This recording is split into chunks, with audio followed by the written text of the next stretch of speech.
The Michael Hatfield Remax team presents Real Estate and More. Bay Area real estate is different than in all of America. And why? What's up with home buyers? What's on sellers' minds? How is the market? And much, much more. Now, here's your host, Michael Hatfield. Well, welcome to the Real Estate and More show, and I'm so glad you're here. Having been in the commercial pilot profession for several decades, it's truly an amazing vocation I was really fond of for many reasons. Friends have asked me, people have asked me over the years, how did you ever become an airline pilot, and what was the process that you used? To reach what many regard as the pinnacle of all airline jobs, the airline pilot captain seat, of course, was not easy. It took a lot of preparation, and it's still not easy today, but it can be done if the motivation and determination resides inside you. Think about it. If a lower middle-class youngster like myself could achieve this position many decades ago, come up with enough money to go through the training, then others can follow that today if they have that desire. I'm here to share some of what I've learned over the many years going through training for the required ratings, as well as the education, the process that I used to attain what I've always considered to be the greatest job on earth. Here to help me this morning is my lady, a person who's kept the home fires burning for more than 25 years of my airline career. Welcome to the show, Nancy. Thanks, Michael. Nice to see you, as always. Oh, good to see you. You got a question for me, too? I do. So, Michael, you became a captain for a major U.S. airline, and then you were chosen by your peers as an FAA-designated check pilot. Let's start with some understanding on a few terms. What is a captain, anyway? Well, when I was hired, it's been a long time. Mm-hmm. There was a 3-pilot airplane. There was the captain, which is the boss on the flight. Then you have the first officer, who's still pretty much in a learning situation, mm-hmm. and then the new hire person, which was the second officer or flight engineer. A lot of the duties back then, as it wasn't as automated as it is today, fell to a sharing of those responsibilities. Mm-hmm. But when anything happened and the direction of the flight and how the flight's going to be handled, any problems that came up, it would always be the captain that makes the decision. So what is an FAA designated check pilot? A lot of people are not familiar with that term, so can you elaborate on that, please? Oh, that's a really great question, one that's super dear to my heart. I was on a trip, and I was in, I think it was Jackson, Mississippi, and we got in late the night before, and very little rest, and the phone rang, and the chief line check airman on the Boeing 727 was on the phone, and he said, this is a recorded line, back in the days when everything wasn't recorded, and he said, Captain Hatfield, he said, I want to offer you a position as an FAA designated check airman, which is an FAA designated check pilot. And I thought for a second as I woke up a little bit and we're talking, I said, well, why me? There's a lot of fellows out there that know how to fly a really great airplane. I wouldn't say that I fly any better than they do. He says, it's about people. He said, being able to work with a crew is something that is very important in what we're trying to instill in our check pilot office today. Mm-hmm. So we've checked with your co-pilots you've flown with. We've checked all the way back to some of the captains that you've flown with and also your chief pilot. And they said, go ahead. Nobody's put the thumbs down to me, which was amazing all into itself. I gave you good training at home, I'm certain. Yeah, absolutely, yeah. Flying airplanes at home, right? So as an airline pilot, have you ever seen a UFO? Next question, please. Got it. Please explain the differences between being a captain as opposed to being a commercial pilot. That's a really good question. A captain is actually the boss. He's mm-hmm. in charge once the airplane pushes from the gate. Commercial pilot is usually the guy that's in the first officer seat today. It's 2-pilot airplane primarily now. Right. A professional pilot could be flying airplanes like Gulfstream International for a corporation or for a private individual. It could be a different type of operation. But commercial pilot is also a level of licensure by the FAA. There's 4 different types of licenses. The first one at the bottom, I say primary types. Right. First one is a student pilot, and then once you've went through your course and you can get to that point where you need to be, you can become a private pilot after passing the required testing.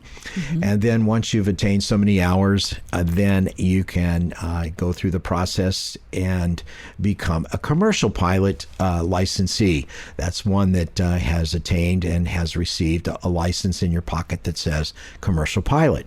For airline pilots to fly the big guys, you need to have an airline transport pilot certificate, minimum of 1,500 hours, and there's a lot of other different requirements that you go through in that case in order to become, you have to have one of those to become a captain.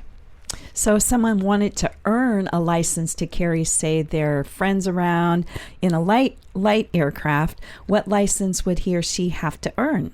Well, obviously, you could not do it with a student pilot certificate. You would need a private pilot certificate, and which in turn is one where you're not flying for hire. You can share the cost of the gas with your passengers and your buddies or your girlfriend or whoever would be willing to help you pay for the gas, because renting airplanes is not inexpensive. Right. But that's the level you'd need to be as a private pilot certified. So what inspired you to stay the longer haul to become a professional pilot in the first place? Tell us about that a little bit. That's another really great question, because it takes a lot of resolve. It takes a lot of tenacity and a lot of determination. You start out, the younger the better, because, airlines, despite hiring practices and so forth, they don't want to hire someone that's 55 years old and only get to fly him for 10 years. They want to have it sooner, so that they can put all of the money that they do into training and then have you fly for a long time. It's an investment. It's an investment. Yeah. The inspiration, it was probably my father, who was a military guy. He'd flown the C-47s back in World War II, and then there for a while before that, he was actually flying gliders, which was not a really good thing. I'm glad he survived and was able to be around and be my father. A whole other type of flying, for sure. For sure. So technically, what is the difference between a corporate pilot, a private or personal pilot position, and that of an airline pilot?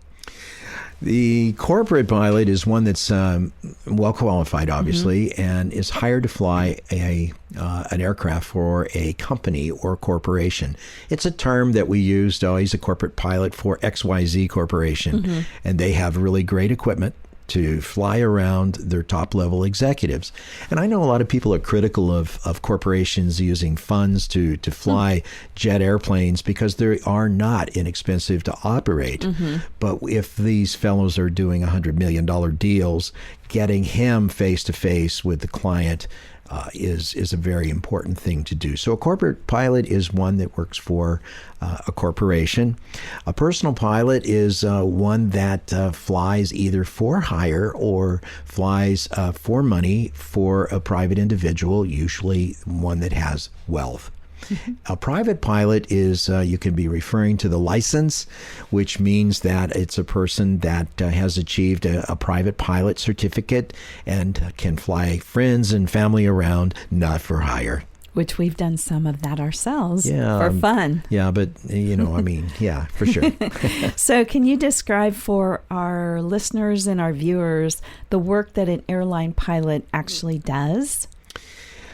We're talking about an airline pilot. We're not talking necessarily about the captain. Right. The work that you do is obviously you got to show up for your trip. That's absolutely number one. You don't want to show up and have an hour late and have everybody sitting there waiting for you for departure and the airplane get out of sequence. These airplanes are put in sequence, and every day they fly usually as much as 20 hours out of 24, and they go from point A to B to C to back to D, wherever D may be. be, usually a maintenance base.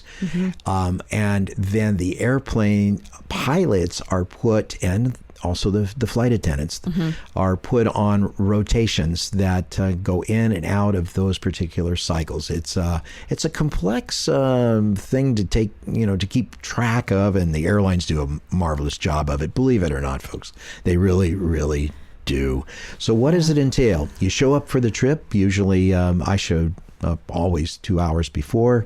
If it was an international trip, 3 hours before, because there was so much more to do to fly the long range equipment to long range far out destinations.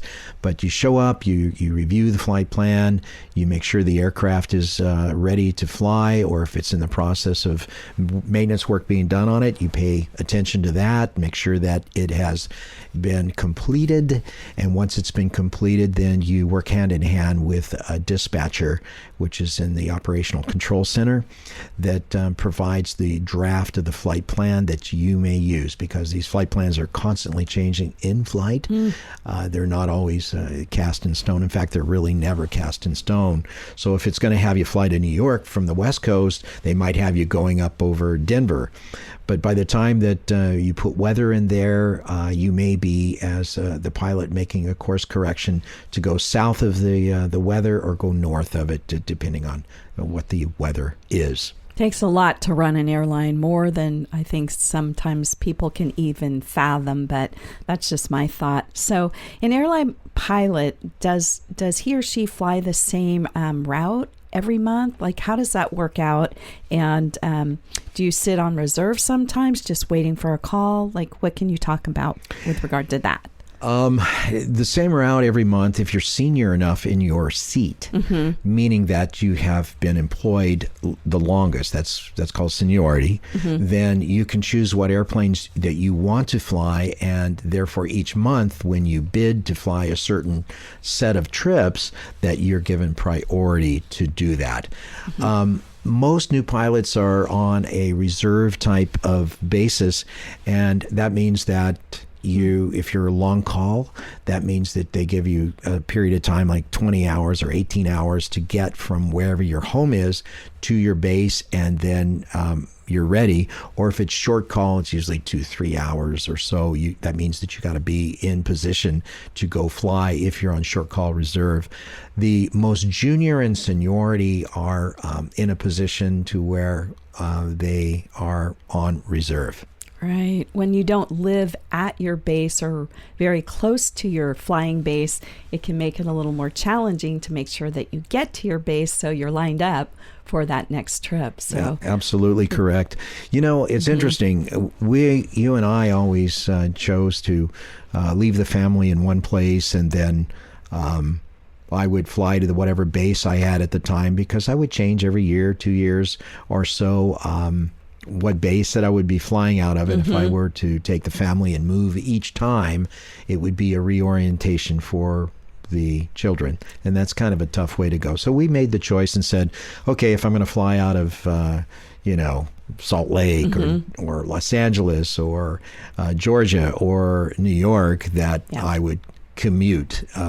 And so when I bid whatever airplane I was going to fly, I always had to ensure that I wasn't having to go up to New York and sit on reserve and maybe or maybe not be flown on a reserve type schedule. Right. You did the heavy lifting, and there were lots of decision makings in the process. So well, I appreciate you saying that, but that's not the true statement. It's harder to raise children than to have a job going on, It's an adventure. It's always an adventure. Michael, how many types of transport aircraft did you fly in your airline career?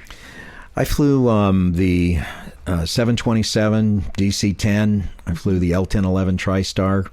I flew the Boeing 757, the narrow body. I flew the Boeing 767 in all of its versions, including the long-range 300 ER, which stands for extended range.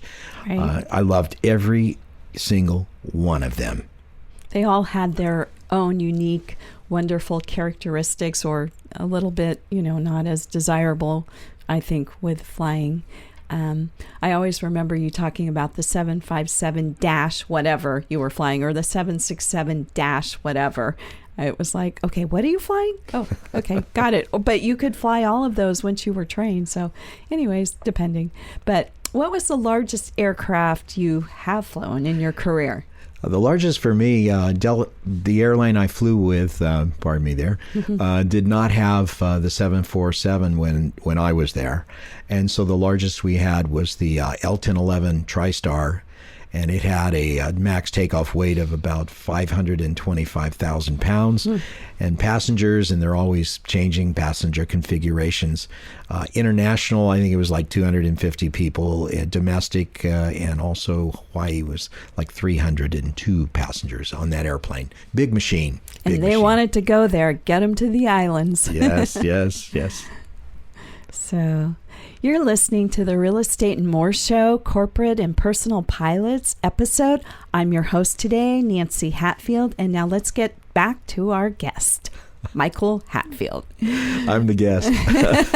So, Michael, you promised to speak on how you got a job as an airline pilot, a commercial pilot. Can you go into what was what you did and what was required before you were offered that job? That one's a mouthful. I've thought on this for many, many years. It was one of those incentives that came within me as a youth. It came in, I was very young, I was 15, and what am I going to do? I was very tormented about what I was going to do for a living, and if I ever had a family, how to support them, how I was going to support myself. My parents were of modest financial means, and I find that looking back, that somehow, some way in my mind, that there was a seed planted, that it's one of those things where you feel empowered. It's, you can do it. You can do it. Right. And where I grew up, everyone around me said, well, you want to be an airline pilot, you have to go through military training because they won't hire you unless you are. And so I went down that direction and came really close. And my brother, who was in the Air Force, said, you know, you want to be an airline pilot. I mean, I know you want to fly the fast movers and all that, but your real goal is the lifestyle of becoming a professional pilot. And I'd recommend that you just keep going the way you are because your training is at that level. But looking back, there was just the seed in my mind. I would call it a seed of empowerment that said, you can do it. You can do it. And at the time, they were not hiring civilian pilots at all. Maybe 8 to 9 to 10% of the pilots were being hired from a civilian training background, whereas the rest were military guys. So it was tenacity and determination, pure tenacity and determination, and being able to say, you know what, I am going to do this. I am going to do this. That's awesome. I love hearing about that.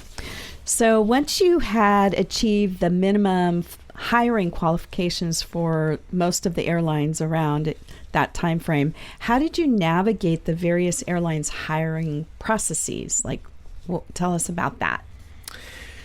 Well, I mentioned that I had a hard head. I mentioned that I was tenacious. Yeah, my wife would tell you, yes, that's a true statement. That's funny. I did. And that hard head, determination, or stubbornness means that you are going to do something that you don't really want to take no for an answer. You want to move ahead. You want to do it. And you're not going to just give up. Because if that would have been the case, applying for jobs as a civilian background pilot, it would have been perfectly easy for me to give up. And during the process, once I met the minimum hiring requirements for the various airlines, and they were all somewhat the same, but the more that you had, the more likely you were to get hired. But once I met those minimums, I started beating my head on the door right then and there. I had a factory of mail going out periodically. I put it on a schedule. It was of determination that I went and I interviewed with several of the airlines. I interviewed with Delta, I interviewed with United, I interviewed with Northwest Orient at the time. I would do them all. And then one day, I get a knock on the door. A knock on the telephone is more accurate, from Western Airlines, which became Delta Airlines later on. Right. I got a knock on the door from Braniff, which went out of business. And then I got a knock on the door from an old line cargo airline, very historical airline called the Flying Tigers, which became FedEx at one point. Yeah. And at that time, I just decided that maybe I don't want to fly all night with cargo all the time, and maybe flying passengers would be a nice thing. So I jumped on the hiring bandwagon with Western Airlines. So when you were trying to get your commercial airline pilot position, they were hiring primarily, like you said earlier, military background pilots, and then civilian were less than 10%. So what do you think it was for you why they were interested in you? Because of the number of hours that you had under your belt? Why do you think they hired you specifically? Another good question. When you go through the hiring process, and today it's different than what it was back then. Sure. They would call you in. They would, first of all, survey your application and look at your flying time and what you've flown and who you've flown, what you've done, how much multi-engine time that you've had. Then they would take and they would call you in for an interview, and you would sit and do a personnel interview, and then you would go home, and then a month later you would either go to the next step, which would be you would go in front of a pilot board of 3, and they would give you a thumbs up or a thumbs down, and then if you pass that a month later, then they would call you in and have you fly a simulator to see that you can actually fly. Prove it. You're right. And then they would send you to a specialty medicinal institution to take a look at your physical condition, as well as your mental stability. If, being a pilot, there might be it's a few naughty people out there. It's important. So it's a long process, so maybe 4 months. And you would start this with various airlines, and you would do it with these airlines, and then you would get a rejection letter. Or in the case where I got a lot of rejection letters, and then all of a sudden 3 of them said, hey, we'll take a real close look at having you come to our initial flight training class. You just never know what happens. So about hiring today for airlines, do you want to comment on that? How it's different or anything specifically on that? When I was hired, there was 3. They started out in a class of 15, and the class date, which is the date that your seniority starts, and then you're ranked by how old you are in your class. Young. Or young. And I was the youngest, I think, in my class, or second youngest, or whatever. And then there was another individual that was a virtual war hero. He really was very well qualified, really super guy, ex-military Air Force guy. But they rank him, and when we were hired, I was one of only 3 of 15 that were civilian background. One gentleman did not make it. 2 of the civilian backgrounds made it, which was me. Today, there hasn't been a tremendous amount of people come out of the military for hiring like it used to be, and the airlines have discovered that they can hire from connection carriers, they can hire from great background, people with great backgrounds that are civilian background, and that they can do well with them, and they make great pilots. Right. Male, female. Sure. I know at some point in every pilot's life, he or she makes the decision to either fly for an airline or fly personally or corporate. And do you recall when you made that decision exactly? Or I definitely do. Actually, I made that decision right at the very beginning. When my brother sat me down and he said, what do you want to do? You've got 1,600 hours at this time, and it was still a while before I was hired. Right. And you're going and you're flying with the Navy. That's great, and you'll be flying, some really fast-moving equipment or some heavy equipment or great equipment. But you might miss that cycle of hiring that the airlines have, because they hire a bunch and then they lay you off when economic times are not good. It's called furlough. And if you really want to be an airline pilot, you need to focus on that and not mute your effectiveness of being hired by going off in that direction. So he was the one. So it was early for me. I made these decisions early, and I cannot say enough. If you want to be an airline pilot, make that decision. Don't take no for an answer if it's a realistic objective for you. Go for it. Do it. So what specific ways or paths are there for a younger person to take who would be interested in becoming a professional pilot? Well, there's you could go to Embry-Riddle. That's a aviation university, and you not only are gaining the college degree that you're required to have, and it doesn't matter too much of what your college degree is in, but you're also in a flight school facility where you're learning to fly airplanes that way.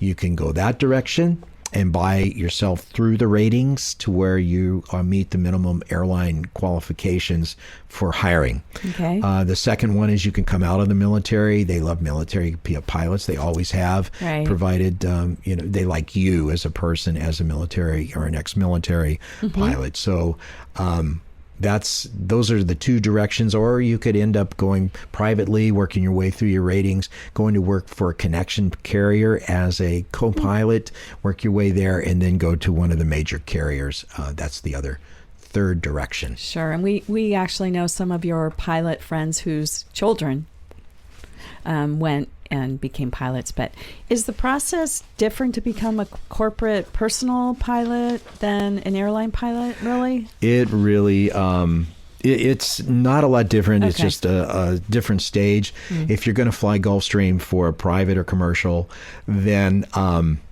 you go through and you get your airline transport pilot certificate so you can fly as a captain on that airplane. Then you go to a company like Flight Safety, and they train you on that airplane through the type rating process. Every airplane over 12,500 pounds or jet powered, generally it requires a type rating put on a like a captain certificate, which is an airline pilot certificate. Okay. So anyway, you've been listening to the Real Estate and More show. Today was a little bit different. We deviated off and let Nancy, take me through the coals and talk to me about it. And I want to say a big thank you, Nancy, for doing such a great job with this today. You're welcome. There's so much more we could have talked about.